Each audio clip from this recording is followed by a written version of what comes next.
Forget the Hollywood glamour, the neon lights, and the iconic white dress. Let's start at the finish line, where the fantasy finally died. It's August 5th, 1962. Sergeant Jack Clemens enters a bedroom that smells of stale sweat, unwashed hair, and the medicinal tang of chloral hydrate. Lying on the bed is not the sex symbol of the century, it's a crime scene. You see a 36-year-old woman, naked, face down, clutching a telephone receiver in her hand like a final desperate lifeline that had been cut long ago. Her skin is a sickly gray, her body covered in mysterious bruises. And the most shocking part? The world-famous smile was a lie. Her dentures were sitting in a glass on the nightstand. She didn't have a single tooth left in her head. This isn't a tragic accident. It's the result of a human being being chewed up and spat out by a system that treated her like a disposable rubber doll. This wasn't just a suicide, it was a cold-blooded sacrifice to the god of the box office. Marilyn wasn't born a star, she was born an unintended child named Norma Jeane. Her mother, Gladys, was a deeply troubled soul who once nearly hurt baby Norma in her crib because she couldn't cope with the crying. Her childhood wasn't a story, it was a harsh ordeal through 11 different foster homes and a state orphanage. She was a ward of the state, treated like a rented piece of equipment. In one home, she was forced to wash dishes in scalding water until she sustained painful injuries. In another, a trusted relative deeply mistreated her when she was just 8 years old. She grew up believing she was nothing to the world. To survive, she learned to dissociate, to leave her reality and watch everything from the outside. That skill helped her smile for millions later on, while everything inside was in great distress. Marilyn Monroe was just a suit of armor Norma wore to keep the dangers away, but eventually the armor became too heavy and crushed the girl inside. Hollywood in the 1940s wasn't a dream factory. It was a high-end, organized brothel run by predators in suits. Marilyn later admitted, "I was just a piece of meat on a counter." Her first contracts weren't signed with a pen in a fancy office. They were signed on her knees on a casting couch. To get a 3-second role without a single line, she had to service producers who were old, sweating, and smelled of cheap cigars. She was passed around at elite parties like a party favor. Agents didn't sell her talent. They sold meetings with her as a bonus for closing business deals. Even her famous walk, that iconic hip swing, was a manufactured product. A producer taught her to walk as if she had a rope tied between her legs to maximize the sway. Her entire sexuality was engineered by men, for men. She was a Frankenstein's monster stitched together by the darkest male fantasies, and every single stitch was bleeding. The press loved to call her a difficult junkie or a dumb blonde who was always late to the set. But the truth was a biological horror story. Marilyn suffered from a severe, untreated case of endometriosis. Every single month, her uterine lining would grow outside her uterus, causing pain that doctors today compare to the early stages of labor. She would roll on the floor of her dressing room, sweating and biting her lips until they bled just to keep from screaming in agony. But the studio didn't care about her health. They cared about the schedule. Their solution? Shoot her up and shove her out there.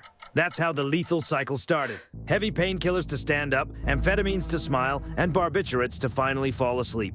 She desperately wanted a baby to love, but her body was a graveyard. Dozens of miscarriages and ectopic pregnancies left her scarred and hollow. While the world fantasized about her body, that body was rotting from the inside out. The myth was a perfect American romance, the baseball legend and the movie queen.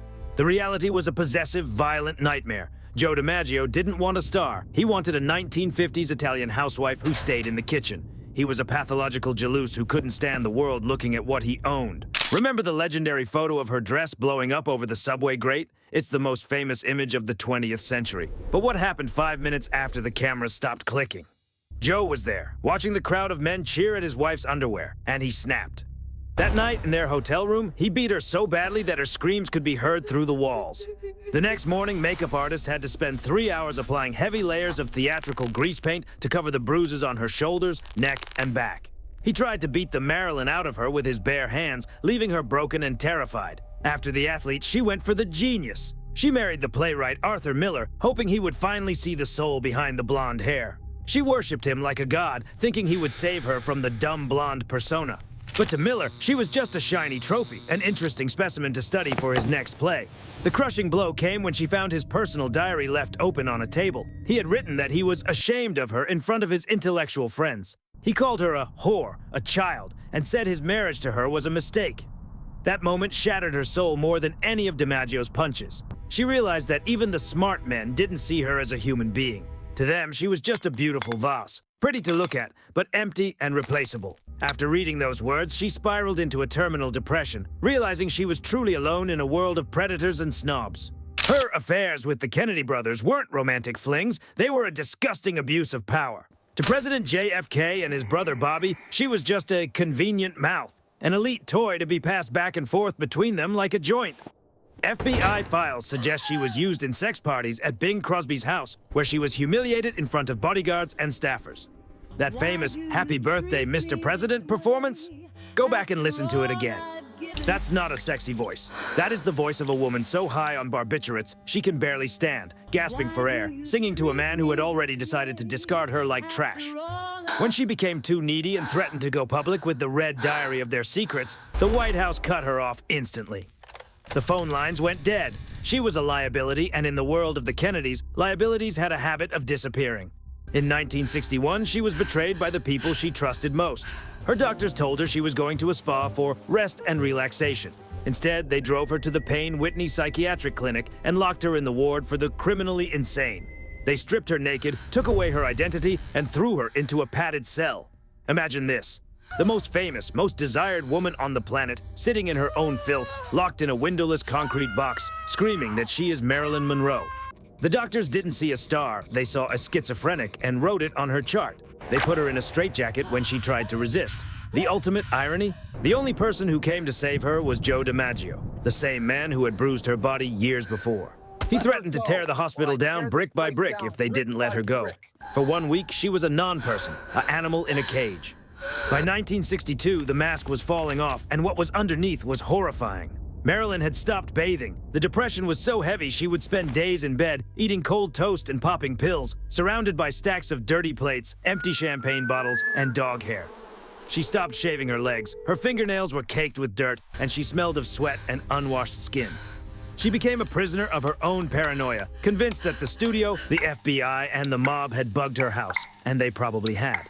The goddess had become a ghost haunting a messy mansion in Brentwood. She was only 36 years old, but her organs were shutting down as if she were 90. The industry had sucked every single drop of life, beauty, and money out of her, leaving behind nothing but a hollowed-out husk. She was waiting for the end, and she didn't have to wait long. How did she really die? The official story says she swallowed a bottle of pills, but the autopsy report tells a much darker story. Her stomach was completely empty, no pill residue, no yellow stains from the Nembutal capsules. So how did a lethal dose get into her blood? The purple enema. In 1960s Hollywood, it was a common and disgusting practice to administer drugs rectally for faster absorption without upsetting the stomach. The theory is that her doctors, or perhaps someone sent by the men she threatened, gave her a hot shot, a fatal enema that stopped her heart in minutes. She died face down, naked, reaching for the phone to call for help that she knew would never come. Hollywood didn't just watch her die, they likely held the bag while she took her last breath. They took the girl, broke her, and sold the funeral.